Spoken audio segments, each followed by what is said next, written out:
ఈ రోజున అంబేద్కర్ కోనసీమ జిల్లా రామచంద్రపురం నియోజకవర్గంలో స్థానిక ఆర్డీఓ గారిని క్రిస్టియన్ కమ్యూనిటీకి చెందినటువంటి దైవజనులు పెద్దలు నియోజకవర్గంలో ఉన్నటువంటి ఎంతోమంది క్రైస్తవ విశ్వాసులు కలవడం జరిగింది.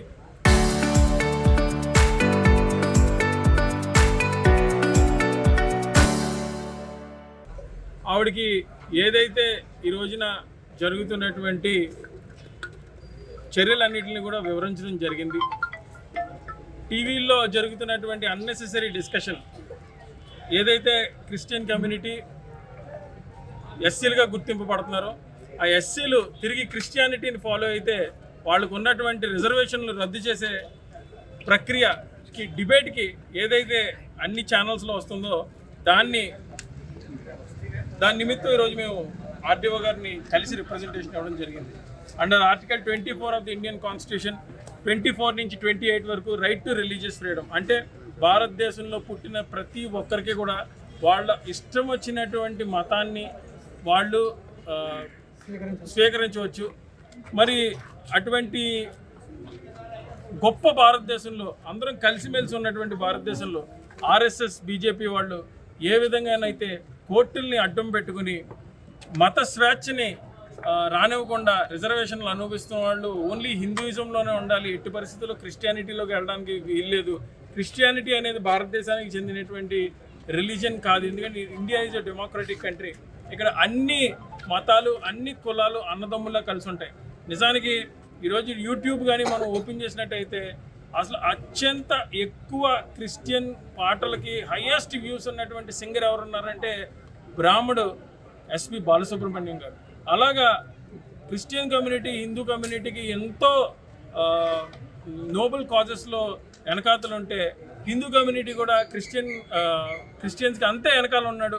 ఈ రోజున సుందర్ పిచ్చయ్య ఎవరైతే గూగుల్ సంస్థ సిఇఓ కింద ఉన్నాడు అమెరికాలో. అలాగా హిందూ కానీ క్రిస్టియన్ కానీ అందరం కలిసిమెలిసి ఉన్నటువంటి ఇటువంటి పరిస్థితుల్లో ఈ హిందూ ఓట్ బ్యాంక్ని వాళ్ళ ఓటమికి వైపు ఎప్పుడైతే వెళ్తున్నారో రెచ్చగొట్టి, మతాలని రెచ్చగొట్టి, కులాలని రెచ్చగొట్టి వాళ్ళు ఎలక్షన్లో నగ్గడానికి వీళ్ళందరినీ ఒక దాడి మీద తీసుకుని వచ్చి హిందూ ఓట్ బ్యాంక్ ద్వారా ఎలక్షన్లో ఏదో నగ్గేస్తాం, ఏదో జరిగిపోతుందని కుట్ర చేస్తున్నటువంటి ఆర్ఎస్ఎస్ బీజేపీ యొక్క దొంగ చర్యని మేము ప్రభుత్వ అధికారుల దృష్టికి తీసుకురావడం జరిగింది. మరి అవన్నిటినీ కూడా వాళ్ళు స్వీకరించి మాకు సానుకూలంగా ఈ రెవెన్యూ డివిజన్లో ఎట్టి పరిస్థితుల్లోని కూడా బాలకృష్ణ గారి కమిషన్ ఏదైతే ఉందో వాళ్ళు పూర్తి స్థాయి కమిషన్ రిపోర్ట్ గవర్నమెంట్ ఆఫ్ ఇండియాకి సబ్మిట్ చేసే వరకు కూడా యథావిధిగా కొనసాగుతుందని ఇది మాకు మాట్లాడడం జరిగింది. డాక్టర్ బిఆర్ అంబేద్కర్ కోనసీమ జిల్లా రామచంద్రపురం నియోజకవర్గం నుండి ఈరోజు ఐక్య క్రైస్తవ ర్యాలీ, శాంతి ర్యాలీ మేము నిర్వహించాం. ప్రత్యేకంగా 3 మండలాలు, రామచంద్రపురం నియోజకవర్గంలో 3 మండలాలు కలిసి పాస్టర్లు, సంఘ బిడ్డలు, సంఘస్థులు, అనేకమైనటువంటి అభిమానులు వేలాది మందిగా రామచంద్రపురం రాజగోపాల్ థియేటర్ దగ్గర నుంచి శాంతి ర్యాలీని మేము నిర్వహించి ఆర్డీఓ గారి దగ్గరికి వచ్చి మేము వినతి పత్రాలు సమర్పించడం జరిగింది. దాని ఉద్దేశం ఏమిటంటే, ఒకటి క్రైస్తవుల మీద జరుగుతున్న దాడుల్ని అరికట్టాలని, రెండవదిగా 1950లో ఒక ప్రెసిడెన్షియల్ ఆర్డర్ ఒకటి మరి ఇష్యూ చేయబడింది. దాని ప్రకారంగా కేవలం దళితుల నుంచి క్రైస్తవత్వంలోకి వచ్చినటువంటి వారికి రిజర్వేషన్లు అనేటువంటివి తీసివేయాలని అదొక పెట్టడం వలన అది చాలా ఇప్పుడు అది ఇబ్బందిగా మారిపోయింది. దళితులైన వారు వారి విశ్వాసం మార్చుకోవడం బట్టి ఆర్థికంగా వారి ఏం పైకి రాలేదు కనుక వారి యొక్క హక్కులు వారికి దయచేసి ఇవ్వాలి, ఆ ఆర్డర్ని క్యాన్సిల్ చేయాలని చెప్పేసి. ఏం జరిగిందంటే అటు సిక్కులకి, జైనులకి, అటు బౌద్ధులకు కూడా దీన్ని రద్దు చేశారు. కేవలం క్రైస్తవులు దళితులకు మాత్రం అది అలా వండించారు. దానివలన చాలా వివక్షత ఉన్నది. దయచేసి ఆ విషయంలో న్యాయం చేయాలని ప్రభుత్వం వారిని, రాష్ట్ర ప్రభుత్వాలు 6 తీర్మానాలు చేసినాయి. కేంద్ర ప్రభుత్వాలు కూడా ఈ యొక్క నిరసనని స్పందించి న్యాయం చేయాలని ఈ నిరసన ద్వారా తెలియజేస్తూ ఉన్నాను. Thank you. ఈరోజు రామచంద్రపురం డాక్టర్ బిఆర్ అంబేద్కర్ కోనసీమ జిల్లాలో రామచంద్రపురం రెవెన్యూ డివిజన్లో మరి రామచంద్రపురం నియోజకవర్గానికి పాస్టర్స్ జాయింట్ యాక్షన్ కమిటీ అధ్యక్షుడిగా ఉన్న నేను 650 మంది పాస్టర్ గారులు వారి సంఘాలతో కలిసి 1,000 మంది రామచంద్రపురం నడిబొడ్డు మీద పీస్ ర్యాలీ చేసి మరి ఆర్డీఓ గారికి మెమరాండం ఇవ్వడం జరిగింది. దేని నిమిత్తం అని చూసినట్లయితే 1950 ప్రెసిడెన్షియల్ ఆర్డర్ రాష్ట్రపతి ఉత్తర్వులు రాజేంద్ర ప్రసాద్ గారు మొట్టమొదటి మన భారతదేశ రాష్ట్రపతి గారు ఇచ్చిన ఉత్తర్వులు 76 సంవత్సరాలు అయినా ఇంతవరకు చాలామంది మైనారిటీస్ ఇబ్బంది పడుతున్నారు.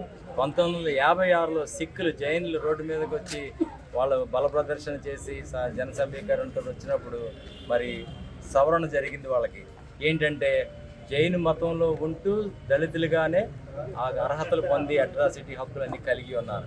ఆ తర్వాత 1990లో బౌద్ధ మతస్థులు మళ్ళీ రోడ్డెక్కి వాళ్ళు చేసిన ధర్నాల వల్ల బౌద్ధులకు కూడా సవరణ చేసి రాష్ట్రపతి ఉత్తర్వుల్ని వాళ్ళకు కూడా దళిత హక్కులను, ఎస్సీ అట్రాసిటీ హక్కులను, రిజర్వేషన్లు ఇవ్వడం జరిగింది. సుమారు మరి 36 సంవత్సరాలు అయిపోతుంది. మా క్రైస్తవులు మైనారిటీస్ వీళ్ళ రోడ్డు ఎక్కలేరు, ధర్నాలు చేయలేరు, చాలా హంబుల్గా దేవుని మనుషులు కనుక ప్రార్థనలు మాత్రం చేస్తుంటే మన ప్రభుత్వాలు ఏం చేస్తున్నాయంటే కమిషన్లు ఏర్పాటు చేస్తున్నాయి. ఇప్పటికే 7-8 కమిషన్లు, అన్ని కమిషన్లు ఒకే రిపోర్ట్ ఇచ్చారు. ఇది న్యాయపరమైన పోరాటం వాళ్ళు చేస్తున్నారు, ఇది హక్కు వాళ్ళకి కల్పించండి, సవరణ చేయాలని తీర్మానం ఇచ్చినా సరే మళ్ళీ బాల్ని తీసుకెళ్ళి సుప్రీంకోర్టులో పెడితే సుప్రీంకోర్టు లాంటి స్వచ్ఛంద సంస్థలను కూడా ఈ ప్రభుత్వం వారు వాళ్ళ ఆధీనంలో పెట్టుకొని వాళ్ళు ఏ తీర్పు ఇవ్వమంటే ఆ తీర్పు ఇస్తున్నారు.